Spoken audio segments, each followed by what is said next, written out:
Fala, gurizada, beleza?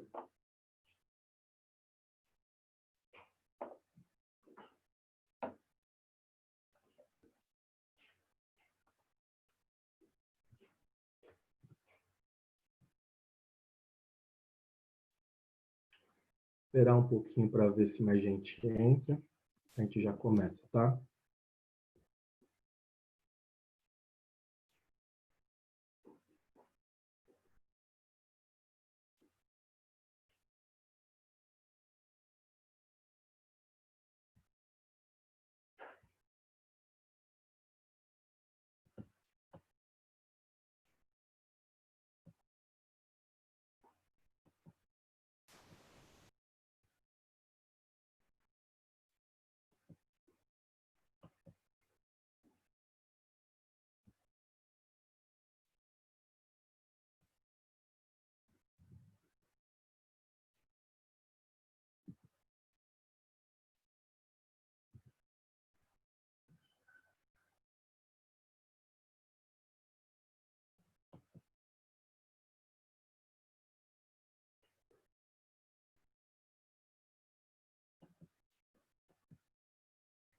Vocês estavam nesse número também na aula anterior?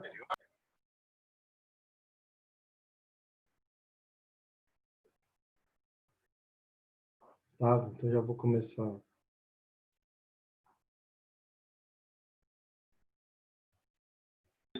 Nossa!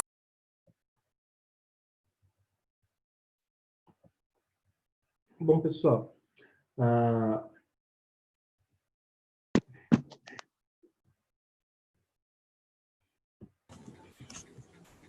vi aqui que entraram mais alguns, mas vamos lá, gente. Então, antes de começar a explicação propriamente dita, reforçar aqui alguns recados que eu acho que os outros professores já foram passando para vocês, tá? Então, no modo geral, em relação à recuperação, na semana que vem eu vou estar enviando para os alunos que ficaram de recuperação, a atividade. Eu vou enviar via Agenda Edu, tá? Para facilitar a situação, para facilitar, né, eu vou mandar como atividade, tá? Vou colocar lá recuperação e tal. Eu vou colocar para, eu não sei se na Agenda Edu, na hora que vai mandar a atividade, fora em mensagem, dá para mandar só para as pessoas.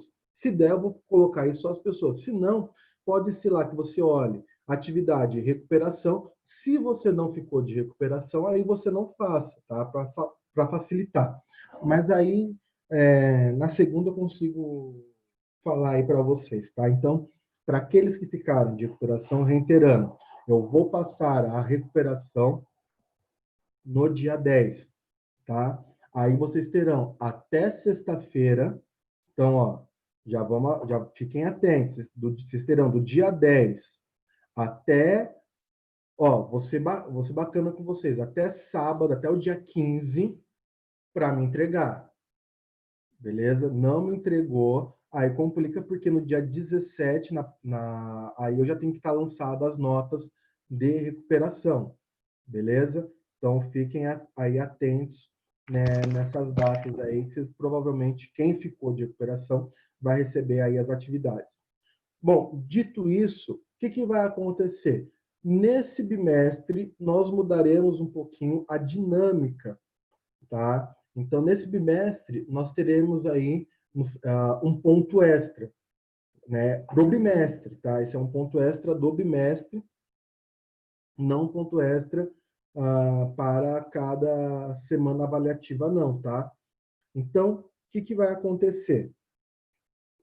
As tarefinhas que eu passava para vocês, que alguns não faziam, eu vou passar a considerar como atividade extra na hora que eu vou fazer a correção. Então, aquele que não fez, eu vou anotando. A partir da próxima semana, nós teremos chamada, que eu vou anotar isso no ponto extra, tá? Então, assim, se vocês a gente já fazia isso antes, mas eu estou cada vez mais percebendo quem é que participa da aula, quem é que não participa.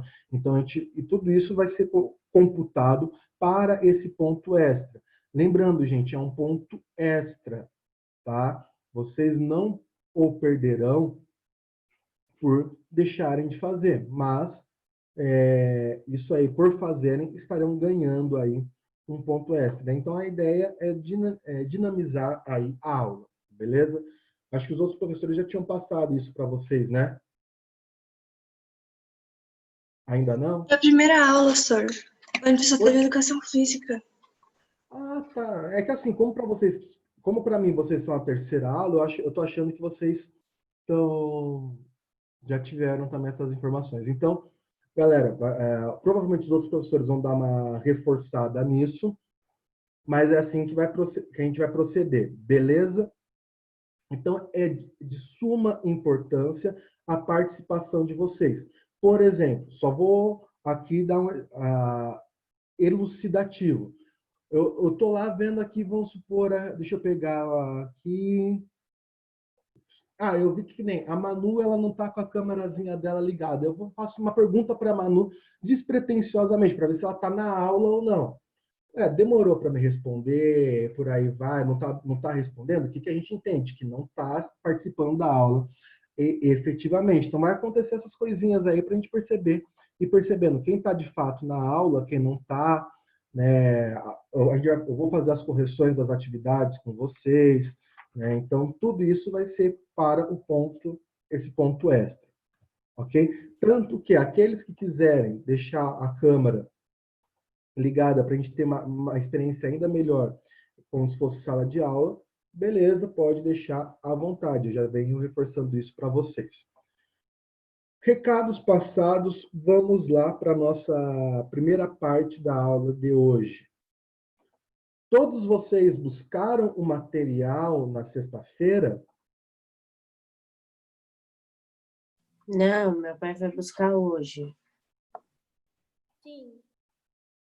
Sim, não. Mas então, ó, quem falou não, é importante ir buscar essa semana, tá? Porque hoje, comigo, vocês já terão tarefa, tá? Então, dê uma corridinha lá para pegar tudo certinho. Beleza? Então, abram aí na página 3. Quem está sem apostila, nesse caso, o que eu vou orientar? Pega no caderno e vai escrevendo a questão que eu vou ditar, né, na hora que eu fizer a leitura, beleza? Só para eu saber, se manifesta aqui no meio do chat também, pode ser? Para quem não está com a apostila, só para eu ter uma noção. Se quiser, pode mandar mensagem diretamente para mim, ao invés de mandar uma mensagem para todos.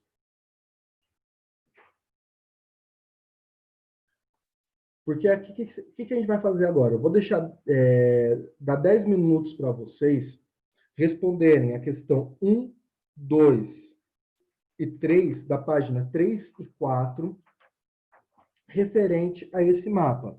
Então, aqui, ó, na página 3, como vocês podem ver, nós temos o mapa do Brasil, né, um mapa político e a divisão do povoamento do século XIX. Ou seja, o Brasil, depois que se tornou independente, como é que estava o cenário, tá, geográfico e de povoamento do Brasil.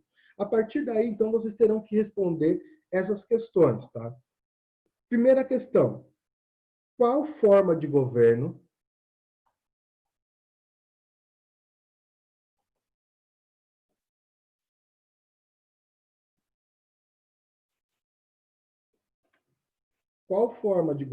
o Brasil independente assumiu?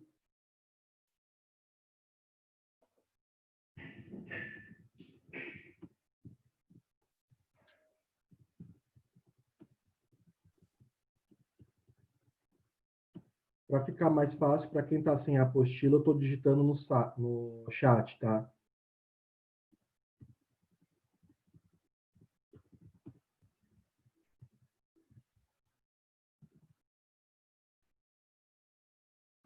Então, a primeira já está ali no chat. Então, vocês vão ter que criar uma hipótese e falar assim, olha, qual que foi aí o modelo político que o Brasil adota após se tornar independente? Foi uma república? Foi uma monarquia absolutista? foi um governo ditatorial, vocês vão ter que, então, desenvolver essa teoria. Ou melhor dizendo, a hipótese. 2. As diversas províncias que compunham o Brasil eram autônomas?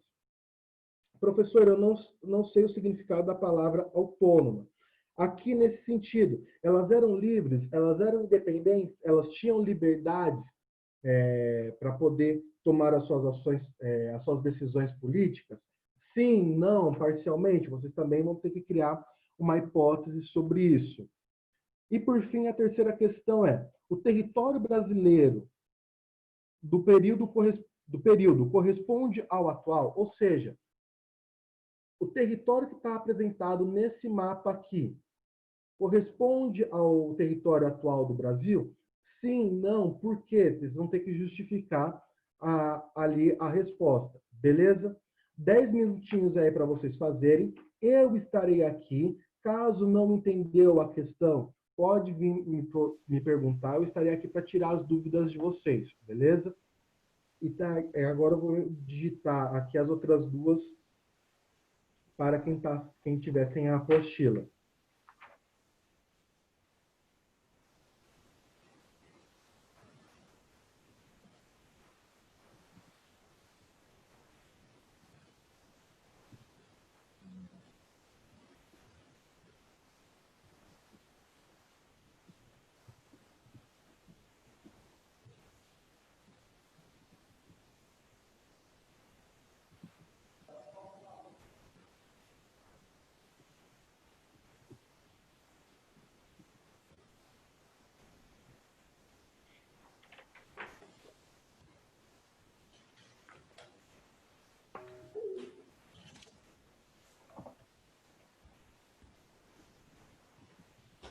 Eu tenho para poder verificar essa outra, esse outro material.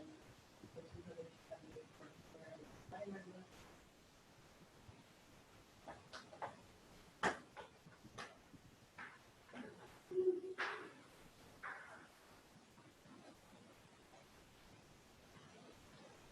Aqui, gente, para quem está aqui, para vocês entenderem, províncias seriam o que hoje a gente chama de estado. Então, em vez de chamar estado de São Paulo, eles falavam a província de São Paulo. Em vez de falar estado do Mato Grosso, eles falavam a província do Mato Grosso, a província do Grão-Pará.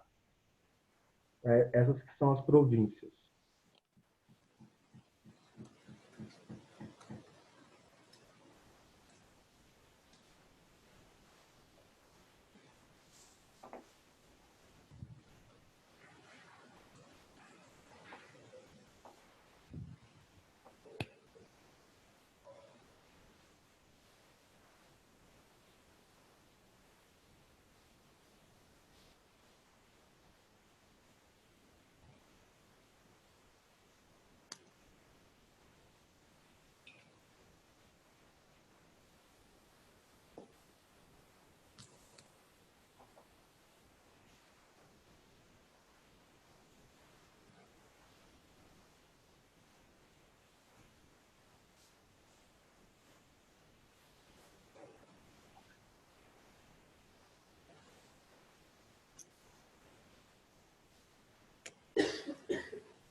Mais alguns minutos a gente já vai para a correção, beleza?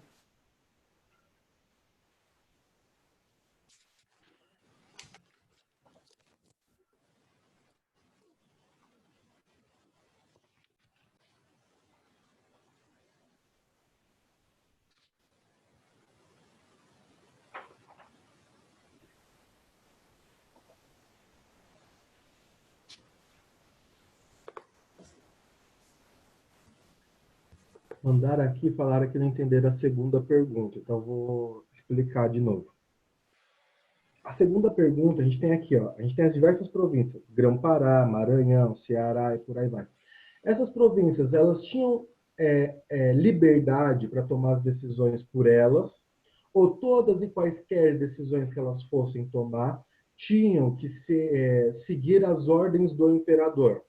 É isso que significa ser autônomo, ter liberdade. Então, vamos supor, a província de São Paulo poderia estabelecer um valor de um produto livremente, ou ela tinha que obedecer a determinação que Dom Pedro I falava.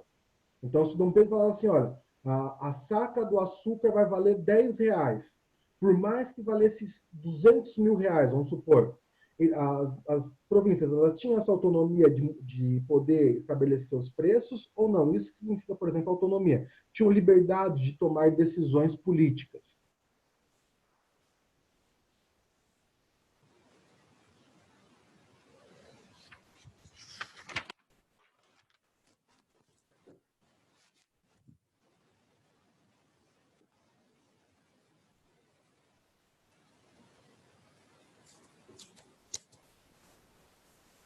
2 minutos eu já começo a correção, beleza?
Então, galera, vamos lá para a correção aí dessas atividades para a gente dar sequência aí na explicação.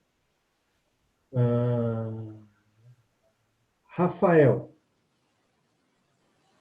qual forma de governo o Brasil independente assumiu? Qual forma que você acha que o Brasil assumiu depois de se tornar independente? Que governo que ele assumiu?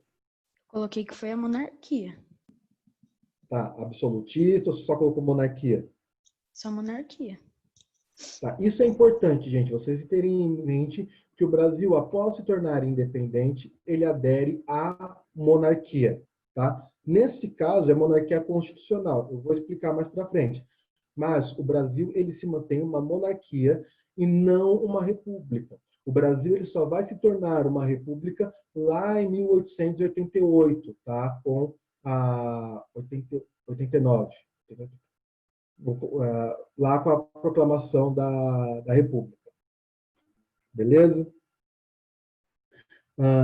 Deixa eu pegar aqui.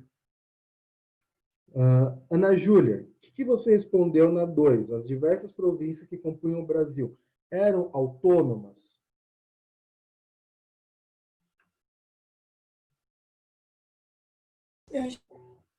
Eu coloquei que não. As ordens eram do imperador Dom Pedro. Oi, desculpa, consegue repetir, por favor? Eu coloquei que não, que as ordens eram cedidas pelo imperador.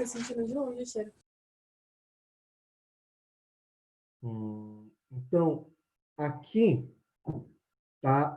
A gente não, a gente pode generalizar, tá? Porque tinham províncias que tinham mais ou menos autonomia, mas de um modo geral, as províncias elas possuíam autonomia, sim, tá? Por quê? Você tem um governo centralizado, tá? Você quer dizer, você tem um governo que eles falam, um governo central, que é o imperador, né? A figura do imperador. Mas o imperador, basicamente, aqui, o que ele vai fazer? Ele vai administrar e tal. E fazia parte daquilo que... eu vou explicar isso mais para frente. E fazia parte da administração, assim, olha, cada província tem um certo grau de independência para tomarem as decisões. Então, por exemplo, aquilo que eu falei sobre o preço da saca do açúcar. Os paulistas, ou melhor dizendo, a província de São Paulo, poderia estabelecer um valor para o açúcar que o Rio de Janeiro poderia seguir um outro. Só um exemplo aqui diferente. Em São Paulo, poderia ter um certo tipo de imposto que no Rio Grande do Sul não teria. Então, eles tinham uma certa liberdade para poder tomar decisões políticas. Não precisavam toda hora, aquele famoso que a gente fala, dizer amém para o imperador. Beleza? Mainara, o que você respondeu na questão 3? O território brasileiro do período corresponde ao atual? Eu respondi que não, Por que não? porque. Ah, não coloquei um porquê, mas não é uma monarquia agora, né? Então vamos lá. Olha só que a pergunta está falando, o território brasileiro. Você poderia responder isso, justificar isso rapidamente ao falar, por exemplo, que não é igual porque ainda não tem o Acre aqui. Você está vendo aqui, ó, a gente não tem, deixa eu compartilhar a tela.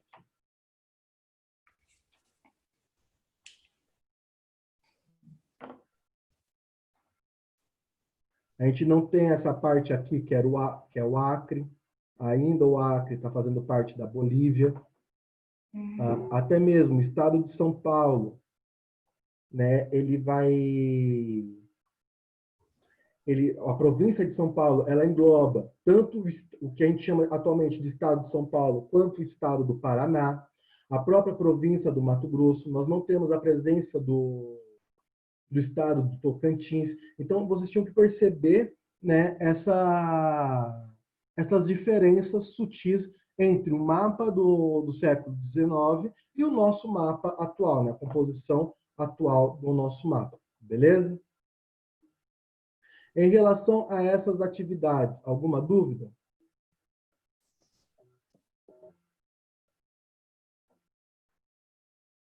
Não? Então, na página 4 aí, peguem aí o primeiro reinado.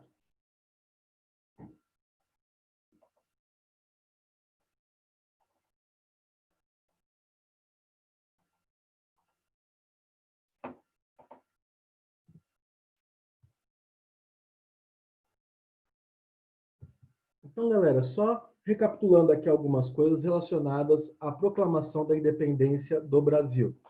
Lembrando sempre que um dos fatores importantíssimos para a proclamação da independência do Brasil foi toda a vinda da família real, mas mais especial ainda foi a Revolução Liberal do Porto, justamente porque essa revolução tinha a ideia de recolonizar o Brasil.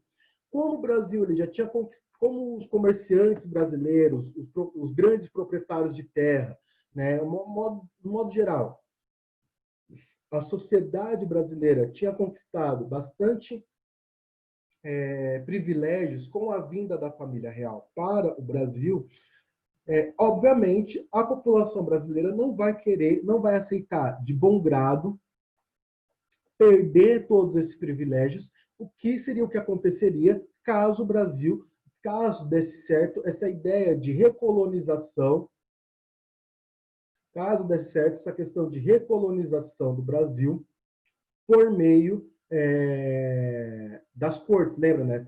Tem a Revolução Liberal do Porto, se forma as cortes aí, né? Se forma as cortes, e aí então nós temos que as cortes elas tinham como ideia recolonizar o Brasil. Então, essa camada social vai se unir a Dom Pedro e vai falar assim, olha, é o seguinte, lá as cortes de Portugal tá cada vez mais falando que você vai perder o seu poder, estão ameaçando tirar você da linha sucessória, e não sei o que tem, não sei o que tem lá. Que tal, então, você promover a independência aqui do Brasil e, em contrapartida, nós te nomearemos imperador desse novo país? Então, Dom Pedro I falou assim, beleza, para ser imperador do Brasil, então eu aceito brigar com o meu pai. Então, a fim de manter os privilégios que a sociedade brasileira conquistou, é que se teve também a independência. Lembrando que a gente pode falar que o movimento de independência do Brasil é um movimento elitizado, na seguinte questão, não é um movimento de origem popular, que as pessoas vão se unir e vão se rebelar contra a coroa portuguesa. Na verdade, o que nós temos que é um grupo específico, tá? Que entendia o cenário político, que vai se mobilizar. Por isso que a gente pode falar que é um movimento mais elitista, tá? E não popular. Ora, com isso, então, nós damos início ao primeiro reinado. A saber, então, a monarquia brasileira teve 2 reinados. Primeiro de Dom Pedro I e depois de Dom Pedro II. Tá? O final do segundo reinado, ao final do segundo reinado, inicia-se o período republicano no Brasil. Até hoje a gente está nesse período republicano, embora nós tivemos ali alguns períodos ditatoriais, mas a gente vai estudar isso ao longo dos anos. Pois bem, gente, aqui parece meio bobo, mas é importante aqui ressaltar que o primeiro imperador, então, no Brasil foi Dom Pedro I, que era filho de Dom João VI e pai de Dom Pedro II. Alguém vai pensar, mas professor, isso é óbvio, sempre vou lembrar disso, mas eu já vi alunos que se confundem, às vezes, em dar respostas, confunde Dom Pedro I com Dom Pedro II, só porque fala que é muito nome, e justamente por causa dos reis portugueses terem o dom na frente dele, né, na frente dos seus nomes. Então fica aqui para vocês conseguirem entender. Só que nem tudo que brilha é ouro, né? O que vai acontecer? Ora, a população, esses comerciantes, fazendeiros, até mesmo a ala militar, falam assim, olha, é o seguinte, Dom Pedro, você vai ser sim o nosso imperador, mas nós faremos uma constituição. Aqui não será uma monarquia absolutista. Nós iremos aderir à monarquia constitucional, justamente porque esses caras que promoveram a independência do Brasil, em sua maioria, tá? Eles eram contrários ao movimento republicano. Professor, quer dizer que não tinha nenhum republicano que apoiava a independência? Não, você tinha grupos republicanos, mas aqui, dentre as lideranças do movimento de independência do Brasil, que é o que eu estou falando aqui, o movimento republicano era a minoria, tá certo? A maioria desse movimento de independência queria manter a monarquia, porque, como eu falei, foi meio que um acordo feito entre Dom Pedro I, né, e esse grupo. E tem um outro lado. As ideias republicanas são ideias que se baseiam no iluminismo. Alguém pode aqui me lembrar quais são os 3 princípios básicos do iluminismo?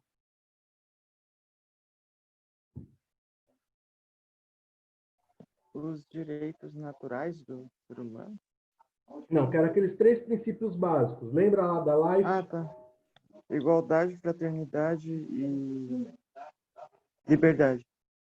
Isso mesmo. Então, liberdade, igualdade e fraternidade são os principais conceitos do pensamento iluminista. Então, quando eu falo assim, igualdade, a gente tem que pensar o seguinte, a sociedade do Brasil era uma sociedade sustentada pela escravidão, pelo trabalho escravo, ok? A maioria desses países que aderiram à República acabaram por abolir a escravidão. Então, se você acha que esse povo que liderou o movimento de independência vai querer um estilo de governo que pode futuramente promover a abolição da escravidão? Não, eles queriam manter em especial a escravidão e os seus privilégios, tá? É por isso que então se adere ao modelo monárquico. E constitucional por quê? É criada uma Constituição para determinar aquilo que os poderes podem ou não fazer. Em outras palavras, a Constituição ela serve para diminuir o poder do rei. Tá certo? E olha que interessante aqui. Dom Pedro I, ele era um cara muito astuto, ele era um cara que estava ligado com as articulações políticas. O que vai acontecer aqui, né, então? Para quem estiver acompanhando na apostila, o texto que eu estou tomando como base agora já é o texto pequeno aqui da página 5. Se tem a convocação de uma Assembleia Nacional Constituinte, que é para poder criar a Constituição. E aí, o que Dom Pedro faz? Não está muito do meu agrado isso daí, não. Quer saber de uma coisa? Ele acaba fechando, então, essa Assembleia. E ele nomeia um conselho, né, com seus amigos, com pessoas com quem ele confia, para formular a Constituição. Ou seja, a primeira Constituição no Brasil, que foi a Constituição de 1824, foi empurrada goela abaixo, tá? Veio de cima para baixo, veio do imperador para os súditos, tá? Por isso que a gente fala que a Constituição de 1824 foi outorgada, tá? E não promulgada, porque uma Constituição ela pode ser tanto promulgada quanto outorgada. Quando eu falo que a Constituição foi promulgada, em outras palavras, o que eu estou falando? Olha, eu, imperador, eu, presidente, eu, fulano de tal, eu, chefe de alguma coisa, estou aceitando a vontade do povo, estou promulgando, estou mostrando aqui, fazendo valer a vontade do povo, ou a vontade dos representantes eleitos desse povo. Agora, quando eu falo eu estou outorgando, eu estou falando assim, ó, eu por mim mesmo estou autorizando a fazer isso. Tá? Então, veja, essa primeira Constituição nossa foi na base da canetada. E qual que é a grande característica dessa Constituição? Que traz uma coisa inusitada, que é o poder moderador. Vocês verão aí que na página 6 tem um texto sobre a Constituição Política do Império do Brasil. Nós temos ali a divisão dos poderes, né? Como se deve fazer o voto, tal, que eu vou pular a leitura em relação ao tempo. Não vai dar tempo de a gente fazer a leitura da página 6, mas vocês, aí na casa de vocês, irão fazê-las. Porque, já adianto, a tarefa dessa semana para vocês vai da página 4 até a página 7 e tarefa 9. Beleza? Para quem não pegou, eu vou passar, não precisa se preocupar, que eu vou passar a viagem da Edu ainda hoje, tá? Mas reforçando, página 4, página 5, da página 4, melhor dizendo, até a página 7. Então, vocês precisarão ler esse texto da página 6 para responder as questões da página 7. E também irão fazer a tarefa 9. Beleza? Continuando aqui a explicação. Professor, o que vem a ser o poder moderador? Então, essa parte aí, acho que é necessário a gente ler no próprio texto. Então, a página 6, lá no finalzinho, no título 5º do Imperador, capítulo 1, do poder moderador. Quem é que exerce o poder moderador? Artigo 101. O imperador exerce o poder moderador, ou seja, o imperador é o poder moderador. Então, o que Dom Pedro I está fazendo o seguinte, olha, eu vou obedecer à Constituição, mas essa Constituição me dá alguns poderes a mais que um chefe de executivo não teria. Quais são esses? Nomeando senadores, convocando a Assembleia Geral extraordinariamente nos intervalos das sessões, quando assim o pede o bem do Império, sancionando os decretos e resoluções da Assembleia Geral para que tenham força de lei,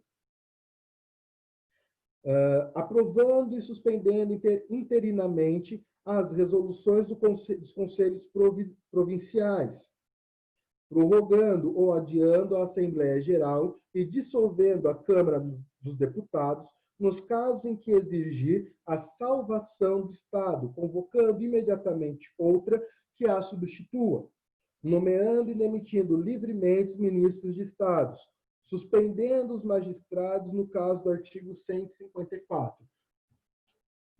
Então, veja que o imperador, no caso Dom Pedro I, ele tinha, embora a Constituição limitasse o poder dele, mas por meio do poder moderador, ele poderia fechar o Congresso.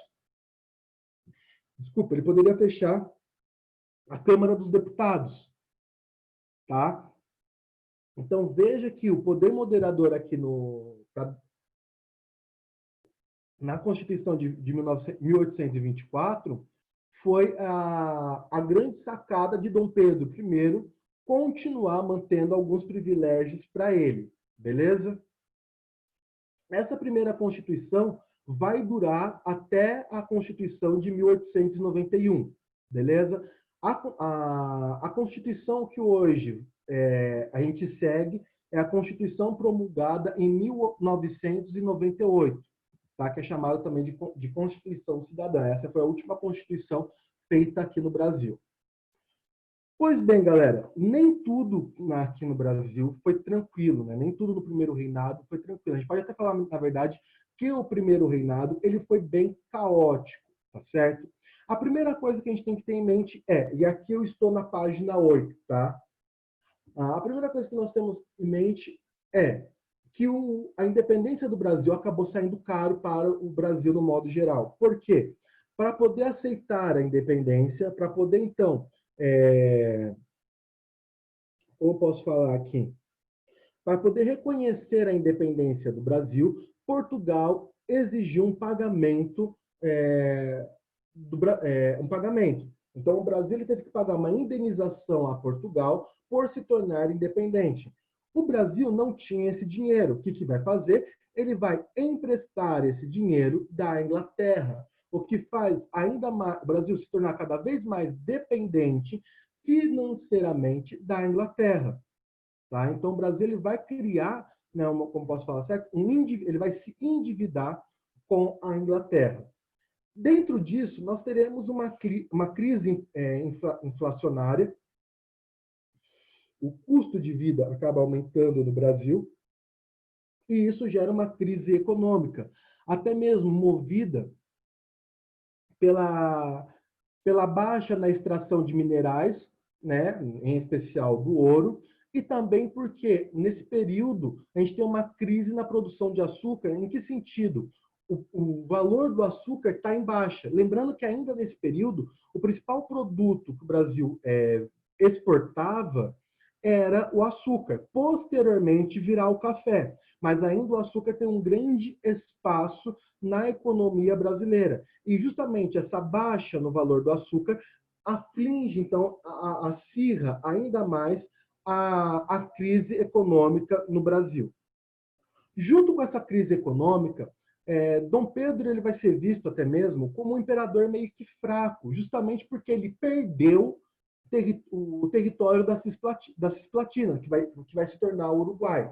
Lembra que eu tinha falado, quando a gente foi tratar sobre a independência do Uruguai e tal, que eu falei que o Uruguai ele passa a ser anexado pelo Brasil ainda com Dom João VI, mas posteriormente aí, então, o Uruguai ele consegue se separar. E a sociedade brasileira não vê isso com bons olhos, né? Para ajudar ainda nisso tudo, nós teremos na região Nordeste a Confederação do Equador. A Confederação do Equador aconteceu nessa região aqui. Deixa eu confirmar certinho sobre Piauí, Ceará, Rio Grande do Norte,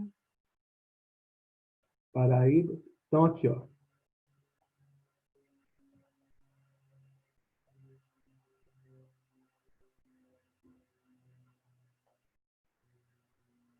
Só para vocês entenderem. Ah, ficou meio ruim aqui. Deixa eu me dar uma limpada.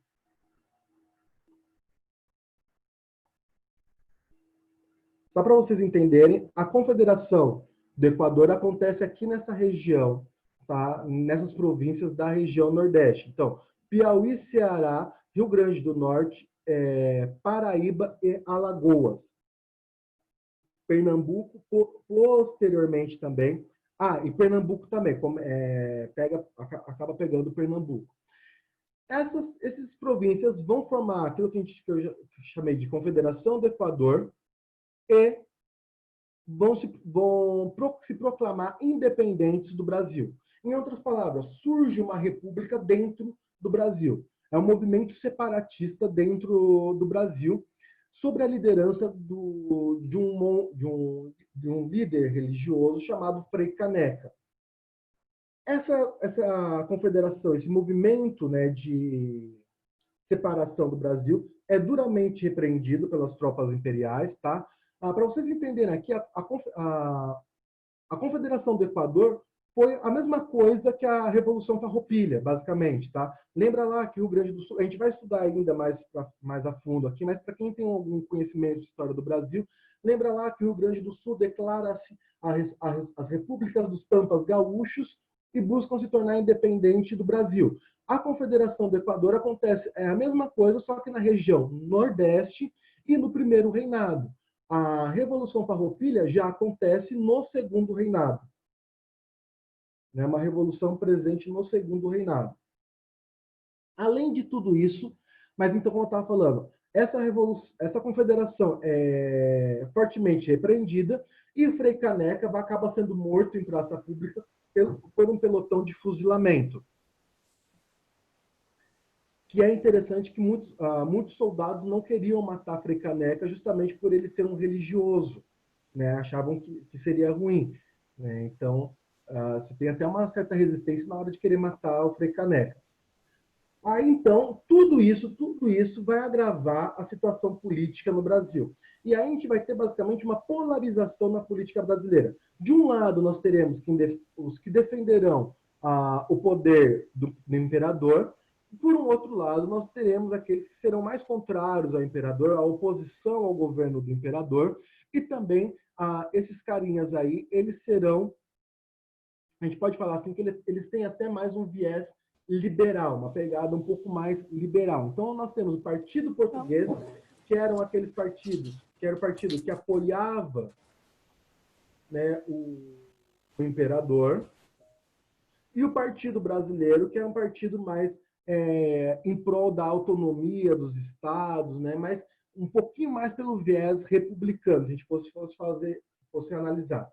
Só que esses dois partidos não se davam bem. Como eu falei com as outras salas brincando, é basicamente você pegar Palmeiras e Corinthians na época da auge da treta entre esses dois times. E, mano, os caras não se davam bem, que os caras literalmente saíram na porrada. Esse episódio ficou conhecido como Noite das Garrafadas, né? Que é um período em que uma ocasião que os membros desses dois partidos saíram para arrebento e durou 5 dias a briga entre esses partidos, tá? E foi aquela coisa que a gente fala feia de ver, né? Quebra barraco para tudo quanto é lado. Então, você tem um cenário aqui bem caótico, tá? A popularidade de Dom Pedro I cada vez mais está caindo no Brasil. Somando toda essa questão da popularidade de Dom Pedro I, nós teremos o quê? Quando Dom João VI morre em Portugal, a gente tem uma vacância no trono de Portugal. Pela sucessão, pela regra de sucessão, Dom Pedro I ele estava na fila, ele era o primeiro na fila de sucessão. Só que tanto os brasileiros quanto os portugueses tinham medo de que, ao Dom Pedro assumir o trono de Portugal, ocorrer a anexação de um território pelo outro. ou o Brasil passar a ser anexado de novo ao reino português, ou vice-versa. Então, a fim de evitar esse conflito, o que Dom Pedro I ele fala? Olha, eu abro mão do trono de Portugal em prol da minha filha, né? E ela vai lá e passa a governar Portugal e eu continuo governando aqui o Brasil. Só que o seu irmão, Miguel, aproveitando de toda essa situação, pega e dá um golpe e usurpa o poder para ele. Aí então, Dom Pedro, com toda a situação que está o Brasil, falou assim, quer saber de uma coisa?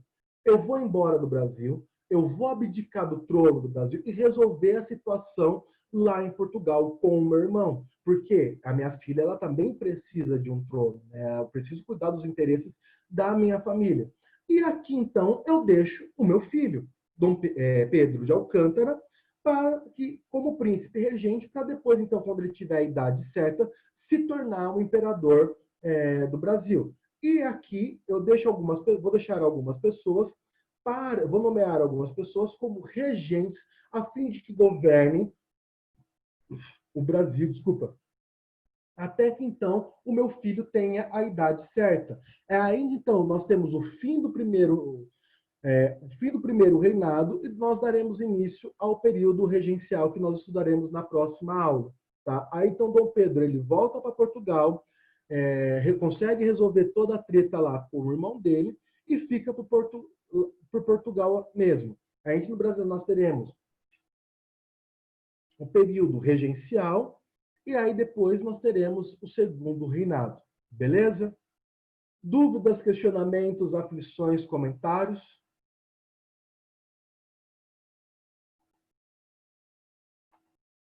Não? Tudo tranquilão, então? Então, galera, agradeço aí a participação de todos, beleza? Até semana que vem, então. Gente, abraço. Tchau, tchau. Tchau, senhor.